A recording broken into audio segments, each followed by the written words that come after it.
be resting. I'll be resting. Resting and reading and all that lovely, nice stuff. So greetings and welcome, everybody, back. If you have not kept up, this is the third week that I'm sharing in this capacity. It's in the same vein. There was an error on your app. Did not load something because it appears something went wrong. Come on, YouTube. I didn't press anything, but anywho, let me see if I can share my screen over here.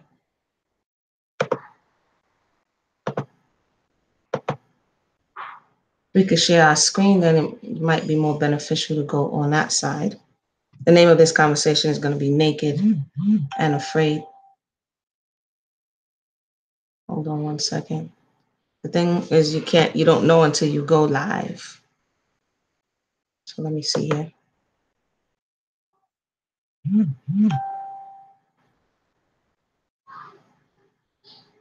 View. Okay, we're in presenter mode.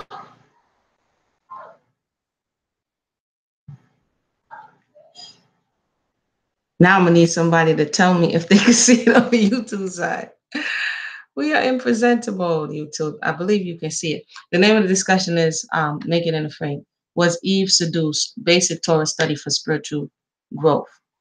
Now, as I've said in various different spaces, people come to understanding, rejection, or acceptance of this understanding for different reasons. There's much practicality within the word if we are willing to assess what is being said, and by extension, look at ourselves in today's space and time, and to see how it is that we can benefit from those who come before us and what has been recorded. Okay. So we spoke about the tree of knowledge of good and evil, how this information comes into the consciousness, how people are tempted. We spoke about that. We, the people, we have to begin to understand ourselves, know how we become led astray, know what tempts us, know how information comes into the mind and the consciousness. We spoke about that 2 weeks ago. So, hi, Benu, how you doing? I saw you. Welcome, Jalissa, welcome. Adonia, welcome. I'm gonna shout out everybody now because when I get started, I'm gonna try to not cut it so much. So shout out to everybody who just joined us. And then I'm gonna come back and shout out when I'm finished. So just to review, describe desire in its Hebrew equivalent. We described that already. The word is kamad, desire. We discovered that Eve's transgression was the 10th commandment, which was first coveting, and then by extension, violating that which is left on record not to do, the prohibition. We explored in present day things that make people covet. Prince, welcome to the discussion. Joseph, welcome to the discussion. We spoke about that as well. What makes the people covet? We have whole social medias, Instagrams built on coveting, you posing up on somebody else's car or with some woman or with some man. It's all to entice the individual to want to desire that which they are seeing, to make it pleasant. Okay. We examine how coveting comes into the consciousness. We analyze the concept of good and evil. So we realize, Andrea, welcome. Good and evil. Good is functional, evil, and that the base is not functional. And so if you missed those, you can definitely go back to that. Shalom, brother, shalom. We explored Adam's job description as per Genesis 2. So we explored what the job description was, and we explored the idea of why the Creator made the tree of knowledge, good and evil. And so today we're going to explore their nakedness, building on some of our findings from last week. And we'll also examine some of the seductive tactics that the serpent used, as well as discuss why they're important to understand in this day and time. So I know that sounded like a lot. The first 7 points we already went over. And today we're going to look at nakedness, what it is, what it means culturally, and look at some of the ways in which the Nakash was able to seduce her. So they were both naked. It's Genesis 2:25, and they were both naked, the man and his wife, and were not ashamed. The word naked there is a room. Feel free to open your text and use your study guide or just jot it down. The word a room is a room there. And so I highlighted that because that was important to note. It goes on to say, now in context, Susie, welcome to the conversation. In context, it says Genesis 2:21, and the Creator caused a deep sleep to fall upon Adam, and he slept. And he took one of his ribs and closed up the flesh instead thereof. There are many theories on that. I'm not going there today. 22, and the rib which the Creator had taken from man made he woman and brought him unto man. You can't see me? I'm reading. If you want to, I'm on YouTube as well. Let me know if it's working on YouTube, because YouTube I have up the presentation. So let me know if you can see it on that side, brother. The link is in the box. It says 23, and Adam said, "This is now bone of my bone, flesh of my flesh, and she shall be called woman because she was taken out of man." 24, therefore shall a man leave his father and his mother, shall cleave unto his wife, and they shall be one flesh. Like I said, there's so much that you can go into concerning that, but we're going to go to 25. And they were both naked, the man and his wife, and were not ashamed, right? This is what it's saying. They were both naked, a room, and were not ashamed, okay? So the word arum is the ayin, the resh, the bet, and the mem, not the bait, the ayin, the rem, the resh, and the mem, meaning bare or uncovered, nakedness. Basically, when the enemy captures you, we see that in the transatlantic slave trade. When the enemy captures you, they strip you down to your bareness, your nakedness. We see it throughout the text. We see it throughout history. This is something that people did, and you saw the fullness of the person, and this was supposed to abase the person, to bring the person down low. But in this particular context, it says they were naked and not ashamed, right? That's something to take note of. And that goes also with what we were speaking about last week with the knowledge of good and evil, and the fact that the text is revealing that they had no knowledge of evil. They had knowledge of good because they were living within good. But the ashamed would be associated with a negative emotion, a negative reality, and they did not have any experience with this negative reality as of yet. So the text lets the reader know that even though they were naked, they were not ashamed. I just spoke about that. And to us today, we would understand it, or post then the modern reader at any time that the commentator has to say they were naked and not ashamed, because in that space and time, unless you're in some remote tribe, or if you're in a space where the culturally nudity is not a shamefulness, most people are going to even put clothes on babies. So I would say the prime example of the condition that they were experiencing before was that of a baby. When the baby is born, the baby is naked and not ashamed. The baby has no awareness or consciousness that they're naked, and it doesn't have any negative connotations to being naked. But the society, the group of people that the baby is born into, depending on what their societal norms are, that's what's going to determine the way in which they go about clothing the baby. In some spaces, they'll put a loincloth on the baby. In some spaces, the baby gets no clothes until the baby comes of age. Particularly in slavery, which I read and study a lot about, they did have spaces where they would put no clothes onto you until you became, in that stage where you were going to switch, 10, 11 years old, when you're transitioning male and female. They will have you without clothes, right? And so you would know your shame in relation to those around you. In many societies, right? But that's what I could come up to with where we can have that statement and understand it even in today's time. The baby is born naked and not ashamed. They have no issue with that. So the word ashamed is bush. And why am I going over this, Amuna? Why is she talking? Shout out to everybody who just welcome. Why am I speaking about this? Because it's building on the narrative as well as where we are in this present time.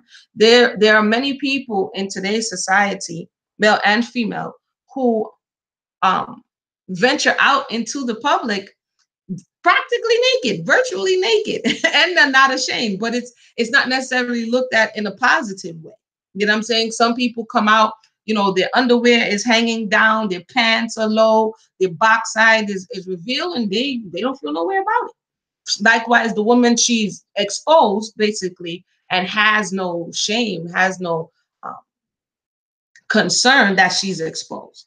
But we don't necessarily look at that as a good thing. So the word ashamed means bush, the bait, the wild, and the sheen. And basically it means shame or to become dry, disappointed, delay, or confounded, right?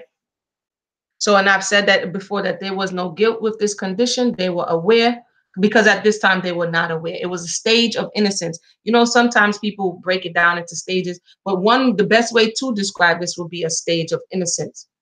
Um, okay, all their needs were provided for, which were good things. They were safe, they were provided for, they had access to their caretaker, they were not alone, right? All of these conditions, let me know if you are able to hear me and follow me. If you have any questions, feel free to ask. So this is the condition that we find in Bereshit Genesis, okay? The first two chapters. So when we get to 2 and 26, when we get to chapter 2 and 26, the translator give the impression that there is a break in the story from 2 and 26 to 3 and 1. And it says 2 and 25. And they were both naked, the man and his wife, sorry, that's 26. And they were not ashamed. And then it starts with 3 and 1. Now the serpent was more subtle than the beast of the field which the Most High had made. And he said unto the woman, yea, hath the Most High said, you shall not eat of every tree of the garden. That translation is not necessarily correct when it says, now the serpent was. In Hebrew, it says, and the serpent, he became crafty.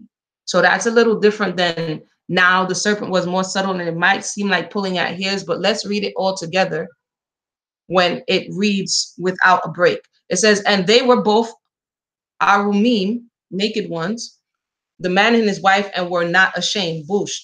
And the serpent, he became a room from all the animals of the field. And so you know how they have like what they would say homonyms in English, things that sound the same. But these words don't only just sound the same, they have the same roots. So they're connected in some form or fashion. Both of them have the ayin, the resh, the wav, and the mem. So they're exposed. And this being, I don't subscribe that it's a literal snake. This being becomes crafty, which is within, he becomes cunning, looking at their condition. Today's taste and time, it will be just so that we can bring it home and see how because this is talking about seduction. This is talking about how people become seduced. It's the story of the pimp, let's say, and the young girl or the young boy, because boys get pimped too, who don't know they're about to be prey, right? And so that person may be uncovered, not necessarily physically, but intellectually they're uncovered. They're in a phase of innocence. Their parents sent them to school, or the little boy and the drug dealer, or the little girl and the pimp. They don't know, or the older boyfriend that's going to turn her out. They don't know what's ahead of them. They don't know their own danger, right? So they're in this phase of kind of innocence, and they're naked in that sense. And the serpent, or this being, or this person who has more information, has more intel, is aware of the other side, is becoming crafty, right? Is becoming this way in a room. That individual goes into a room and begins to find a way to penetrate the mind of that individual so they can pull him in. Because that's where it starts, in the penetration of the mind is how someone is able to manipulate one another, unless it's like subtle manipulation, not by force, right? If you're here and you can hear me, let me know. I'm not on the YouTube. I have the whole thing up, so I'm not sure if you're hearing me and seeing, but we're going to keep rocking and rolling. Adam and Eve were naked and not ashamed. And in the very next verse, the serpent becomes crafty. Both of these words are a room. As I stated, this is something that you can, as a matter of fact, let me check on them over there at the YouTube. Hold on.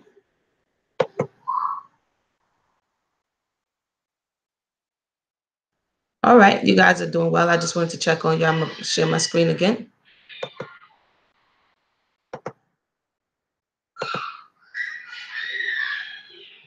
All right.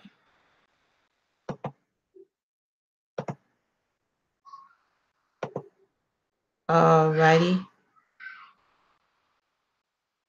Where did it go now? Oh, view, present. Craftiness in motion. If you have any questions or comments, feel free to shout out to my brother in the house. If they have any questions or comments, feel free to share it in the box. Craftiness in motion. Genesis 3 and 1. So we already saw that it's one continuum, and they were naked and were not ashamed. Reads right into, and he said unto the woman, that's after the serpent is becoming crafty. He says unto the woman, yea, hath God said, you shall not eat of every tree of the garden. again, this is not just for the sake of arguing about biblical verses. This is a program.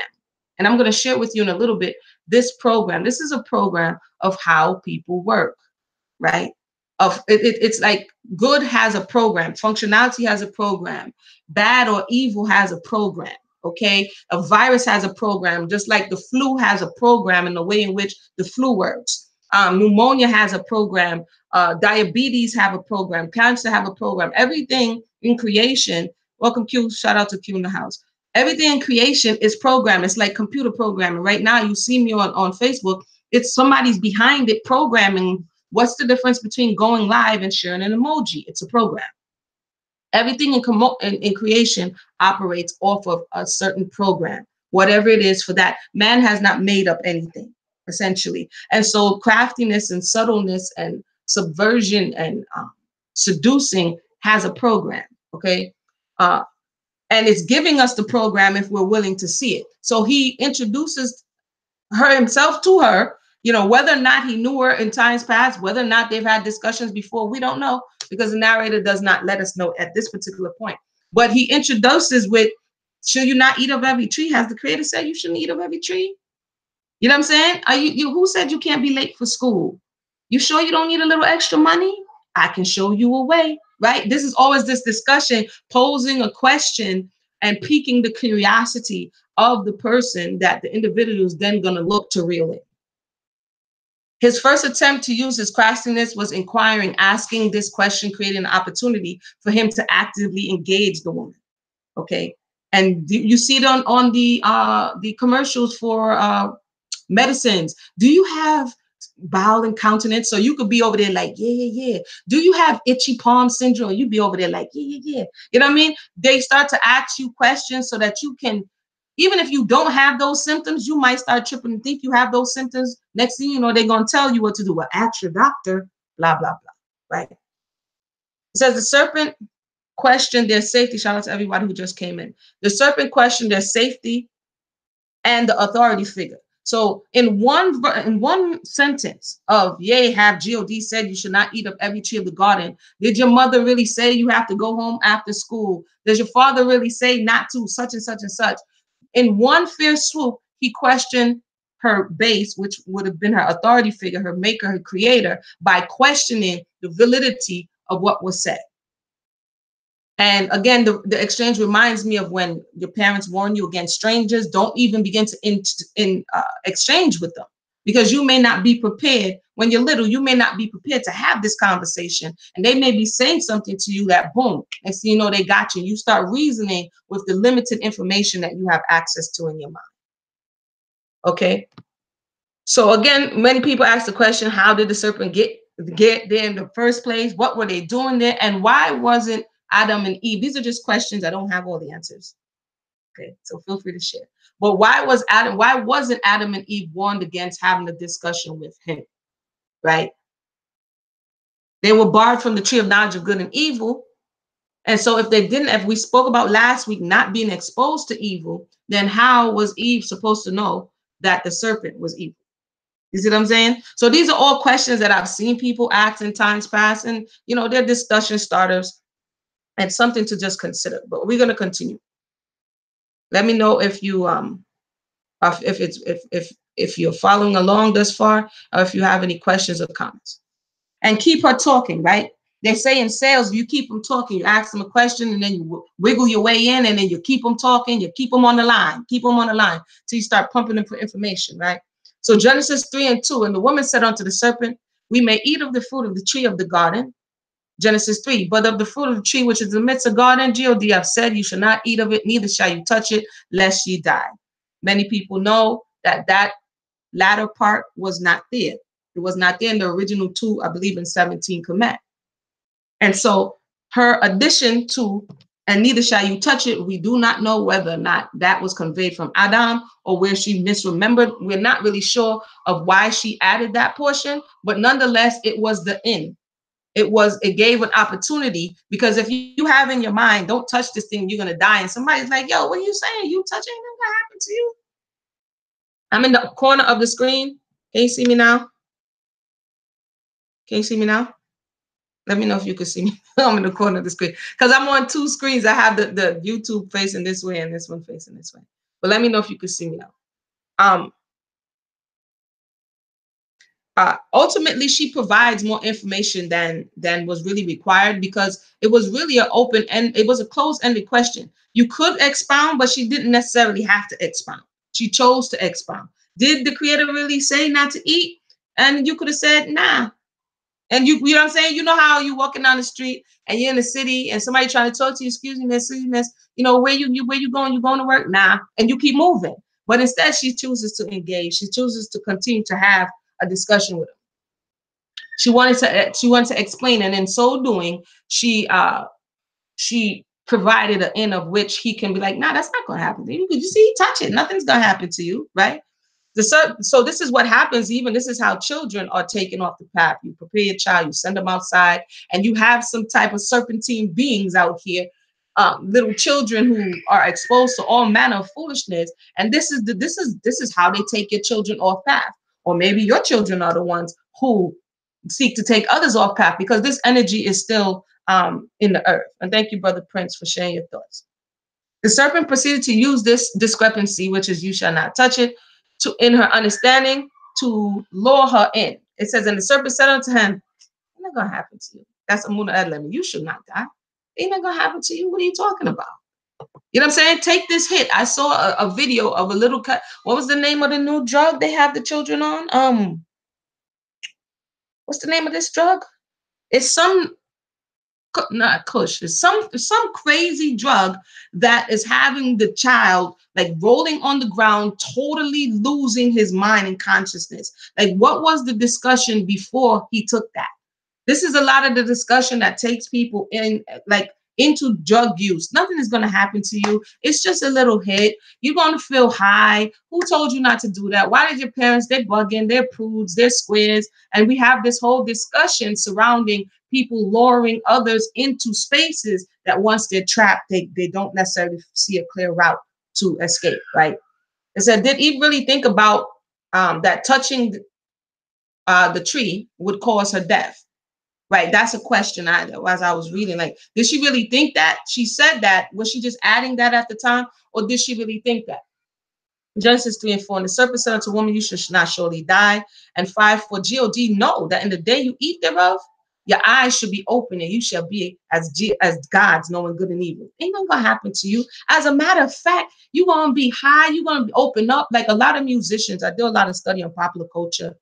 And the fact that a lot of musicians have to go into an altered state of consciousness in order to open up enough to bring forth the message, the music, the vibe, right? So they have to go past their consciousness and get into a space where either you're on cocaine, either you smoking ganja excessively, or you're steaming ganja excessively, or you're alcohol, or you blunting, whatever, or you on crack. It's something, not every single one of them, but a lot of the popular musicians, when I was on this little trying to see what was the allure in that space, from Whitney Houston, if it's narcotics, if it's system prescribed pills, whatever it is something to alter your consciousness so that you can be in another space that normally you wouldn't be in, right? And so he's kind of saying to her, nothing's going to happen to you. As a matter of fact, you're going to be open. Your eyes are going to be open. You're going to see stuff you ain't never seen before, and you're going to be as gods. So we're going to get down to the nitty gritty. Because as I was studying this, I'm like, Art of Seduction, that's very interesting. And lo and behold, there is a book. And why I'm going to share this book is because I found the points that he used in this book. And it's a book that was written back in 2004. But the points that he used in this book, I found about 3/4 of the information used by the serpent to lure Eve. So someone who may or may not believe in the Bible was able to, and then after I was doing like the back study of it a little more, I found him actually referencing the serpent in the story, which I'm going to read with you. I didn't put it in this particular part, but I found it afterwards. So I'm going to read that to you as well. But I'm referencing the book right now. This is called The Art of Seduction by Robert Greene is his name. Okay.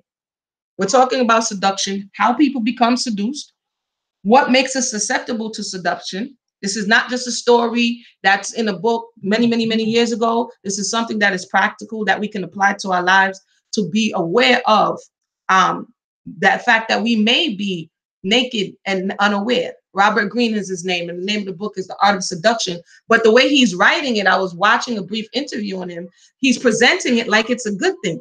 He's presenting it like you want to seduce people, like you want to lure them into, you want to manipulate them. I'm like, okay, dude, that's a little weird, but we're going to use your points because we're going to be able to match them up. Okay. All right. How did the serpent beguile Eve? Question.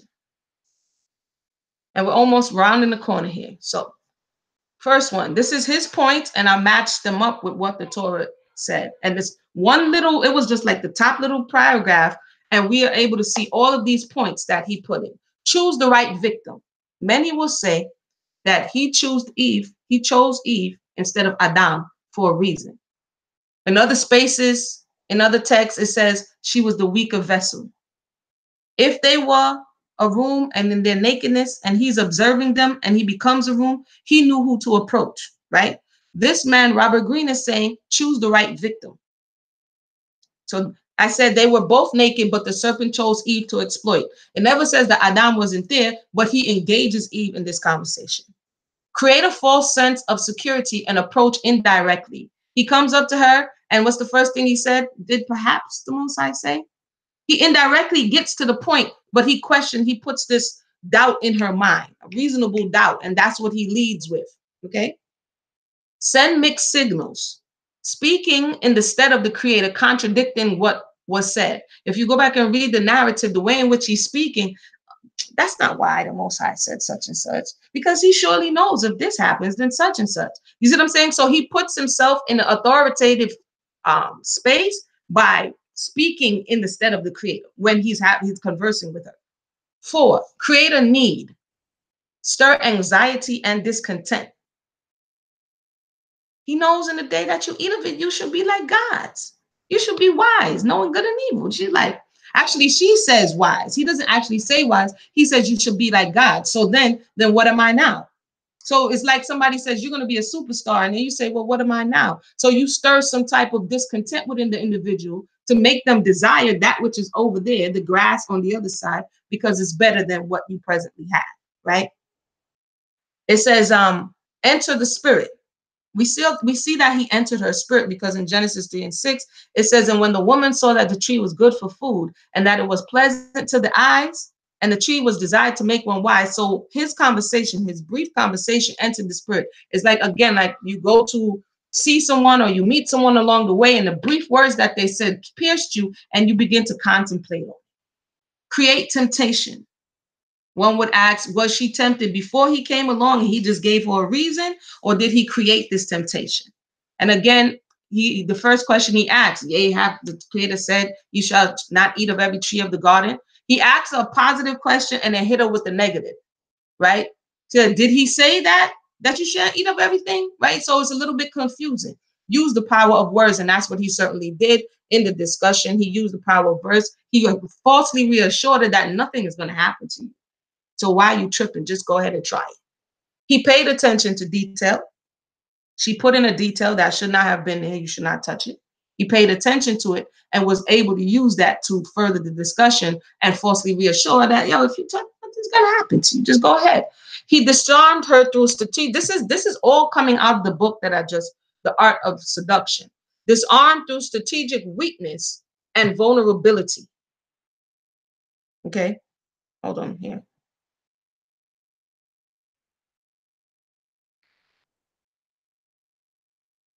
And again, I say whether or not he was watching them for a time and knew who to approach, we don't know. We can only go off of what we know or what was shared. Confuse desire and reality. The serpent fed her desire. This caused Eve to overlook the reality that the creator was the authority and not the serpent, right? So he comes in.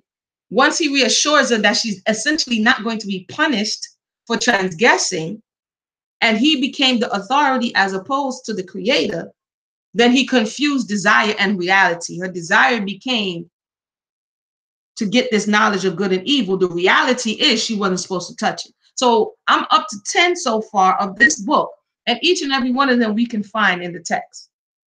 Isolate the victim. So for the dialogue portion of the story, Adam has no line. So, but he's later identified as being there because she turned to gave to him and he ate. But whether or not why he wasn't speaking, we don't know. But he had to be in passivity because she gave it to him with her and she ate. 12, prove yourself. The serpent presented himself, I said this already, as an authority figure, questioning the creator and open her mind to the hidden knowledge that she can access as well. And this is what's going on a lot in today's space and time. People luring people off into spaces like, I could put you on, I could give you all this knowledge. Because why? The consensus is what? Knowledge is power. But I don't necessarily agree that knowledge in and of itself is power. Applied knowledge is power. People use knowledge to do what? Manipulate people, extort people, exploit people. You know what I'm saying? Rob, people use knowledge more often than not for negative than for positive, right? And this is because there's an inclination towards evil in the earth.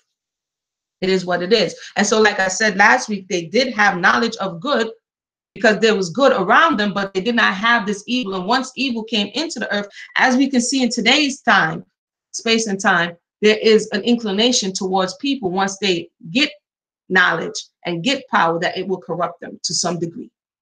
Use a spiritual lore. This was 14. He has more, but I just put them in the order of, so this is not the order that you would necessarily see on the list, but he used the spiritual lore. And the spiritual lore was what? Can anybody share what the spiritual lore was? I said it like 50 times. What was the spiritual lore that he used? Feel free to share. Shout out to everybody who just joined us. What was the spiritual lore that he used? And I'm going to check on the YouTube side for 1 second. Make sure everybody's good. What was the spiritual lore that he used?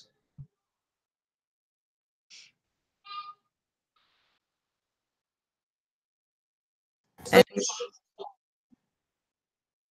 hold on. That's the babies. You can hear them. Let's see on the YouTube side. It's good on the YouTube side.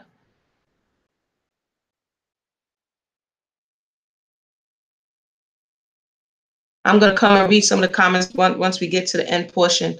Mario Nakia, welcome to the discussion. We're going to definitely come and read some of the comments. Let me know so you guys can see the presentation on the YouTube side. All right, that's the first time it's working, so that's what's up. The spiritual law was ye shall be as gods. Isn't that what it said? Knowing what? Good and evil. So he says to them, hold on. He says to them, you should be as gods. So that's the spiritual law. This is what is in the book. This is what is in the book. And you can see some of this, you can see some of this information on, just type it in and you will see a checklist or overview of the book come up. Okay. I was at first, I'm like, there's actually, thank you, Sister Angel. There's actually somebody out here like planning and scheming on people like this, but apparently there is. So mix pleasure with pain. This is also a point in the book. And so she was supposed to eat of the tree of knowledge of good and evil. This would mix this pleasure with pain, right? And we have that present in the earth. You have, you know, the pleasure of procreating and bringing forth child, but then there's also pain mixed with it, right? So we see these things. And this is what he's telling the seducer, this individual, Robert Greene. He writes this checklist in his book to try to teach people how to seduce people, but showing them how to basically trap people with these methods. And we see these methods all throughout this first narrative here. It says, give them space after he stirs her up. Give them space is what it says. So after he stirs her up, he doesn't like keep pressing her and keep talking to her. He allows her to then begin to mull over it in her mind. And she does the rest. In 3 and 6, it says, and when the woman saw that the tree was good for food and that it was pleasing to the eyes, I mean, she coveted it, a tree desired to make one wise, she took the fruit thereof and ate. So once he just created the seeds, gave reasonable doubt, planted the seeds in her mind, gave her some misinformation based on the information she gave, he left her to do the rest of the undoing. And that is what she actually did, right? This is again, how did the serpent beguile Eve? What we at point 17, use physical laws. And once again, the fact that the tree already was created beautiful and desirable, that was a given. So this is what she then later on uses to further the job, right? She's like, oh yeah, that looks good for food. You know what I'm saying? And oh yeah, it also might make me wise. And so now she's physically drawn to it as well. Master the art of the bold move. I said personally that when he rolled up to her in 3-1, that was a bold move. I mean, he became crafty, and then he rolled up to her and started talking, right? Beware of the after effect is 19. So out of the 24 that I initially saw, I saw 19 that directly spoke to the narrative.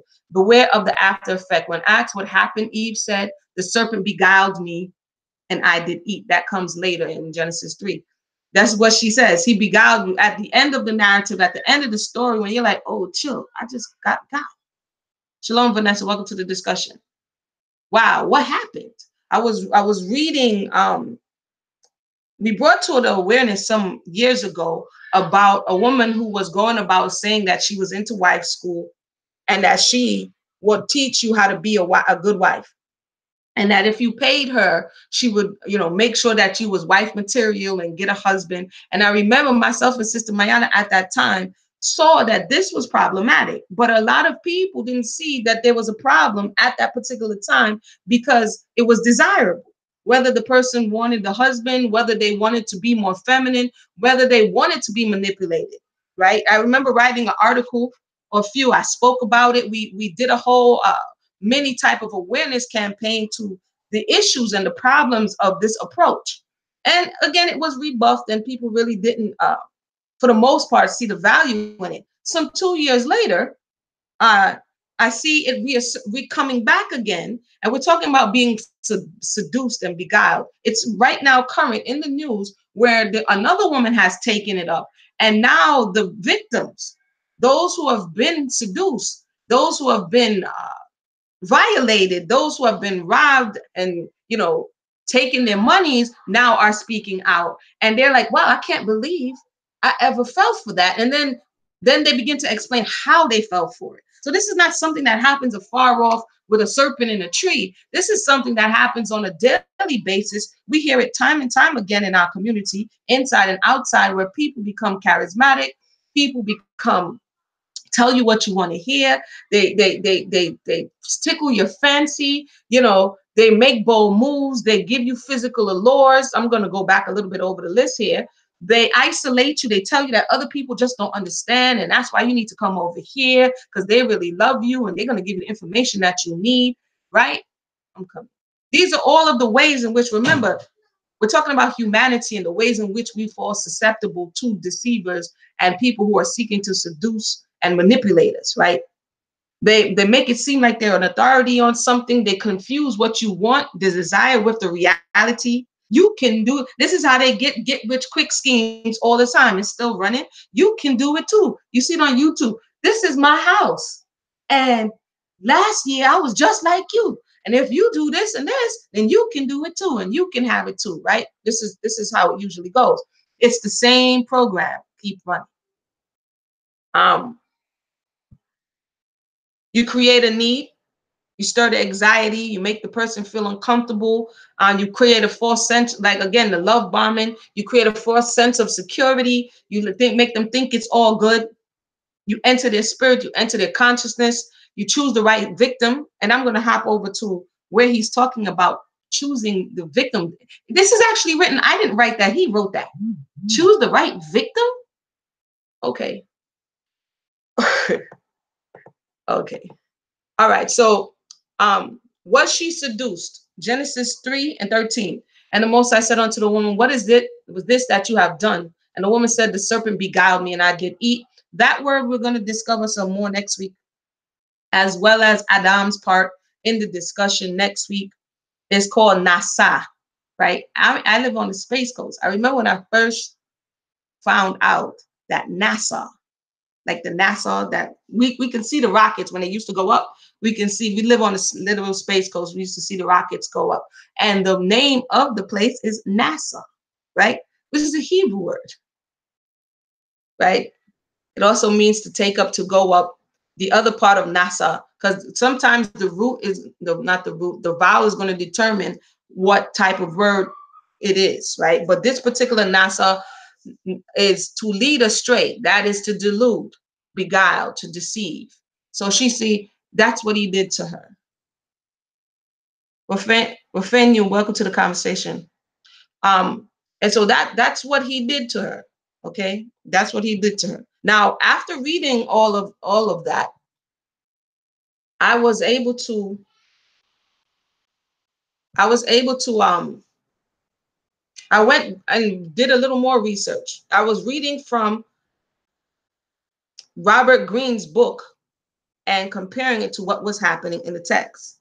So he actually has phases on this. But at the end of what I saw here, I'll read his for the sake of this is some takeaway that we can actually be on the lookout for when we're in our goings and coming, because there's too many people that are being violated by people in so-called religious spaces, by teachers, by leaders, are violating the people, exploiting the people, because the people don't realize that they are vulnerable because they have not done their healing and they're walking around with their injuries on their sleeves. And predators see this and they exploit it. So we're taking what he meant for not good and we're going to inform ourselves. So I'm going to read straight through his list. First one, seduction phase, separations, stirring interest and desire. He says, choosing the right victim. The right victims are those whom you can fill a void, who see in you something exotic. Okay? To leave people who are inaccessible to you alone is a wise path, meaning you can't be manipulated. You cannot seduce everyone. I remember researching about these, what they call? What them call again? Magicians, right? And the dude was trying to hypnotize someone. And there was two women together. I never forget it. I'm watching it on YouTube. There's two women together, and he comes up to them and says, have you ever been hypnotized before? And one says, yes, I have. And the other one says, no, I haven't. Can you guess who he picked? The one who was susceptible to hypnotism. Quickly said you, because he knows this person is not going to resist. He knows how to go over those subconscious barriers and be able to hypnotize somebody. When I was in college, I remember a friend that we were there. You in college, you don't know. They bring these people, they bring shows. And I remember them asking, because I was always warned against this stuff, so it never interested me. And I never desired to do the foolishness, right? But they asked, will anybody come up, volunteer to be hypnotized? And I'm like, I don't think so. So dude goes up like, yeah, I'll do it. So I'm like, this stuff is not even real. So dude goes on the stage. This is a true story. And they do their little hypnotism, bluesy blasey, whatever they're supposed to follow. And he puts them in a state to where they revert to childhood. And I'm telling you, I just walked in with the dude, know the dude, go to college with the dude. And the dude is starting to revert and actually acting like a child, on the stage, drawing his handwriting went back to when a 4 or 5-year-old. And I'm like, wow, okay, maybe this is real. So after the hypnotist snaps him out of it, his whole body is weak. I thought that was strange. Like the very energy was zapped out of him. He didn't know what happened, and he was not. His strength had left him, which I found very weird. But anyway, back to the list. He says to leave people alone who you cannot seduce. That means you have to shore up yourself and get into a space that you're not easily seducible, if that's a word, right? Never rush into waiting arms of the first person who seems to like you. That is not seduction, but insecurity. People who outwardly distance or shy are often better targets than extroverts. They're dying to be drawn out and still waters run deep. So basically, he's telling them, go after wallflowers. You can manipulate them better. You tell them you like their hair, whatever. You feed them a bunch of fluff. And this is how you're able to seduce people away, right? Not good. People who are outwardly, okay, 6. On the other hand, you should generally avoid people who are preoccupied with business or work. Seduction demands attention. And busy people have too little space in their minds for you to occupy. So watch the boredom. Watch how we entertain boredom. When we wonder how some of these people, some of these camps, some of these extreme personalities have so many people following them. Because if you don't fill the space with positivity, if you don't fill the space with your own healing, your own growth, and your own development, someone is going to come in there and fill it with foolishness and lead you away to your own destruction. Create a false sense of security, approach indirectly, right? 8, once you have chosen the right victim, anyway, once you've chosen the right victim, you must get his or her attention and stir desire. To move from friendship to love can win success without calling attention to itself as a maneuver. Okay. First, your friendly conversation with your targets will bring you valuable information about their character, their taste, their weakness, the childhood yearnings that govern their adult behavior. Again, this is somebody who's looking to glean information so that they can exploit you. So these are some things that we need to be aware of. We just read about the narrative in the beginning of Genesis. This is not a one-off in 2004. Somebody writes a book about the very same behaviors. That means that this dysfunctional program is still in the earth. This is why we must know these things. He says, second, by spending time with your targets, you can make them comfortable with you. This is how molesters, abusers disarm children, because at first they go indirectly. There's a whole lot of this going on, and the children need to be aware, not just stranger danger. They need to be aware so that they don't become targets and manipulated by people who have ill desires towards them. Okay. Then it says 11, then surprise their expectations with an errant touch or suggestion. Make them now interested. Again, like I said, this sounds very predatorial and strange. But nonetheless, if someone is thinking like this and we're walking around naked and unaware, then we need to become more aware. There is nothing, 12, he says, there's nothing more effective in seduction than making the seduced think that they are the ones doing the seducing. 13, the first move to master is simple. Once you have chosen the right person, you must make the target come to you. 14, too much attention early on will actually just suggest insecurity and raise doubts as to your motives. Worst of all, it gives you targets no room for imagination. Take a step back. Let the thoughts you are provoking come to them as if they were their own. In all arenas of life, you should never give the impression that you are angling for something. That will raise a resistance that you will never lower. Learn to approach people from the side. Are you hearing this? Be dishonest, be disingenuous. And the reality is, the people would have it so. That's the cold reality about what we're reading.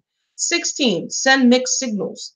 17, what is obvious and striking may attract their attention at first, but that attention is often short-lived. In the long run, ambiguity is much more potent. Most of us are much too obvious. Instead, be hard to figure out. 18, to deepen their interest, you must hint at complexity that cannot be grasped in a week or two. So lure the person in and then consume them. This is what happens. This is how people end up in cults. This is how people end up in abusive relationships. To me, it sounds like high-level narcissism, but I'll continue reading. If you have a sweet face and an innocent air, let out hints of something dark, even vaguely cruel in your character. Appear to be an object of desire. Create triangles. 21. You see a man alone whom nobody talks to for any length of time and who's wandering around without company. Isn't there a kind of self-fulfilling isolation about him? Why is he alone? Why is he avoided? There has to be a reason. 22. When people's vanity is at risk, you can make them do whatever you want. Oh, Shalika, sorry. According to Stendhal, if there is a woman you are interested in, pay attention to her sister. That will stir a triangle desire. I'm going to stop commenting and keep reading because I'm almost to the end here. Men who believe that rakish reputation will make women fear or distrust them and should be played down are quite wrong. On the contrary, it makes them more attractive. 24. Create a need, stir anxiety and discontent. Shout out to Pansy in the house. 25. People are always susceptible to being seduced because, in fact, everyone lacks a sense of completeness. Yet, I agree Deborah is sick. He's saying that the susceptible to being seduced is because humanity lacks a sense of completeness. They feel something is missing deep inside. So who am I? What am I? What the completeness is because humankind was severed to a certain degree from the creator, from source. And so when you try to fill that space with vain things or people who cannot fill that void, then they're easily seduced. Bring their doubts and anxieties to the surface, and they can be led and lured to follow you. 26. Make people anxious about the future. Make them depressed. Make them question their identity. Make them sense the boredom that gnaws at their life. The ground is prepared. The seeds of seduction can be sown. Yes, it does sound like a blueprint for narcissism. 27. Master the art of insinuation. 28. There is no known defense, however, against insinuation. The art of planting ideas in people's minds by dropping elusive hints that take root days later, even appearing to them as their own idea. Make them think they made it up. Make every suggestion. Make everything suggestive. 29. Enter the spirit. 30. And we're at 33 is then that's where I'm going to stop because I couldn't even believe that somebody wrote this and actually thought it was a good thing. 30, play their rules, enjoy what they enjoy, adapt yourself to their moods. In doing so, you will stroke their deep-rooted narcissism and lower their defenses. 31, create temptation. 32, Shika, welcome. Shika Atiba, welcome to the conversation. As the serpent tempted Eve, this is what I saw after I did the presentation. And I was like, oh, wow, see, I know I wasn't tripping. 32, as the serpent tempted Eve with the promise of forbidden knowledge, you must awaken a desire in your targets that they cannot control. Find that weakness of theirs, that fantasy that has yet to be realized, and hint that you can lead them towards it. He actually quoted Genesis and referenced it and praised the serpent for his ability to lure her away. 33. Find that childhood insecurity that lack in their life, and you hold the key to tempting them. Their weakness may be greed, vanity, boredom, some deeply repressed desire, a hunger for forbidden fruit. They signal it in little details that elude their conscious control. Their style of clothing, an offhand comment. And that's 33. I'm not going to keep reading. Maybe we'll go on another time, or you can look it up. Phase 2, lead astray, creating pleasure and confusion. This was phase 1 of the dude's book, Seduction, phase 1, separation, stirring interest and desire. We spoke about some of these points and how they were related to the narrative within Genesis. Hopefully you found something interesting in there, something that was worthwhile going back, looking at this programming, seeing how it works, seeing how to begin to be aware of these things, how to inform ourselves, our family, and our community of what to look out for. Because the reality is some people, when they get stuck there, they don't know how to come back. They don't know how to get back to the other side, right?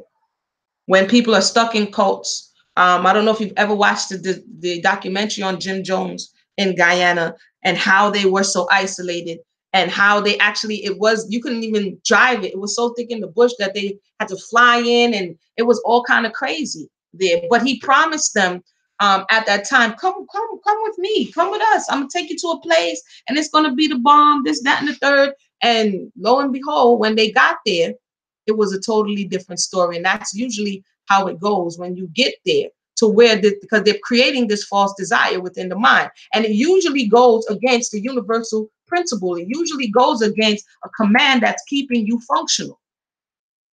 And so the desire is towards an evil inclination that's going to take you off the path. And they know that oftentimes, if we could eat donuts and bonbons all day with never exercising, the majority of the people will do it. If you told them pop this pill and then you're going to lose the fat. And this is why things like this work, because we don't want to necessarily work. The author is Robert Greene. The name of the book is Art of Seduction. It's an abominable piece, but nonetheless, it is informative as it helps you to understand on a broader way the trappings of life. So let's see what the YouTubers are saying. Any questions or comments, feel free to add at this time. I'll just put this right here so I can see. Shout out to everybody who's on the YouTube. Okay, Marielle thinks that the theory, he thinks his theory is the serpent was a part of Eve's consciousness. The little devil that's on the shoulder. I've heard of that theory as well. I try to deal with what's on the surface, just even so that we can arrive at this point and forward beyond the story and kind of see the benefits of what the story was conveying to us. Because at this time, I would say that the knowledge of good and evil is internalized. Once you eat something and consume it, it's within you. So now that's actually within our consciousness. I'm not so sure that before it was consumed, it was in the consciousness. It's like if you don't internalize a certain vitamin, then it's not in your body. Once you internalize, it's in your body. So once they consume this knowledge of good and evil, it opened up their consciousness, and now it's a part of them, something that you have to battle, we have to battle with on a daily basis. We can be seduced by our desires. We're always seduced by our desires. Our desires is what we covet. We don't move without desire. We desire is at the base of everything that we do, whether it be good or bad, whether it be fear or love. Whatever it is, the desire has to be there to a certain degree. Okay, Marielle goes into the reptilian brain.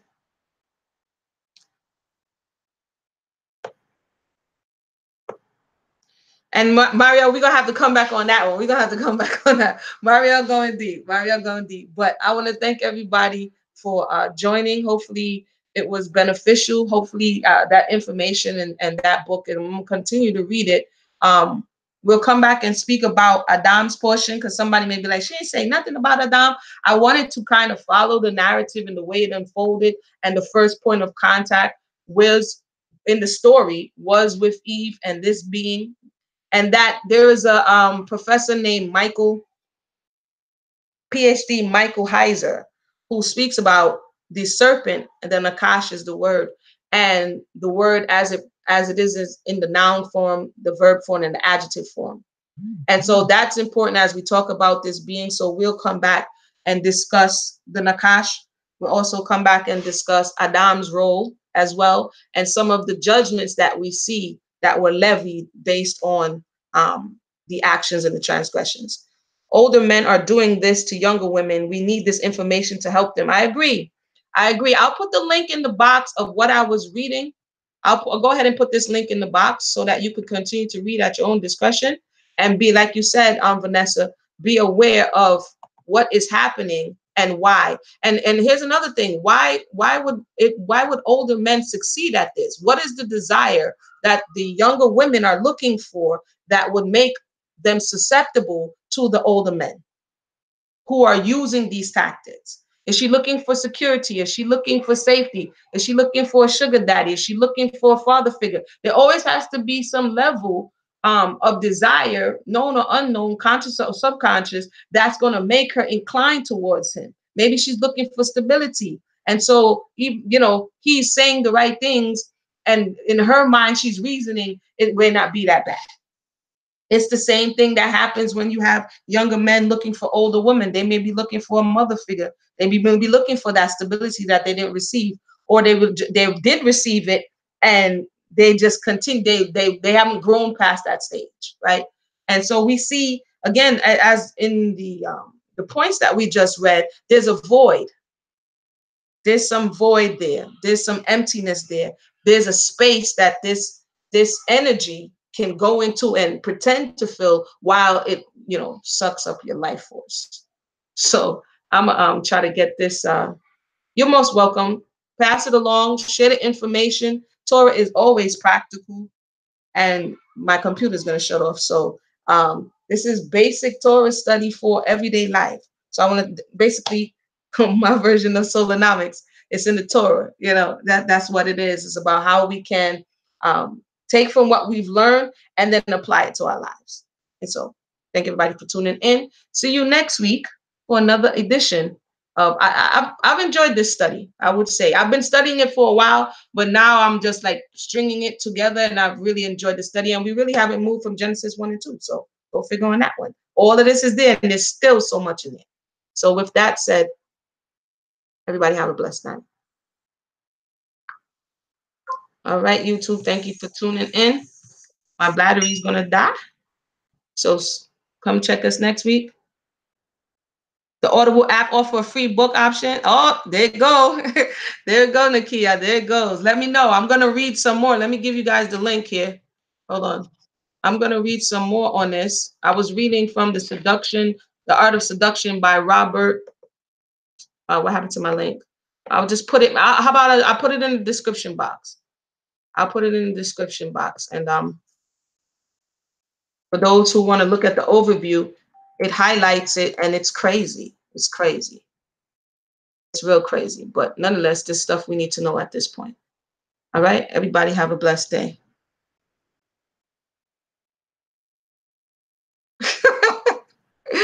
All right, Mario. Yeah, Mario, you went on reptilian brain on them, Mario. I wasn't going that deep now. Although that is the base. I'm not going there. We'll have to go there another time, Mario. All right.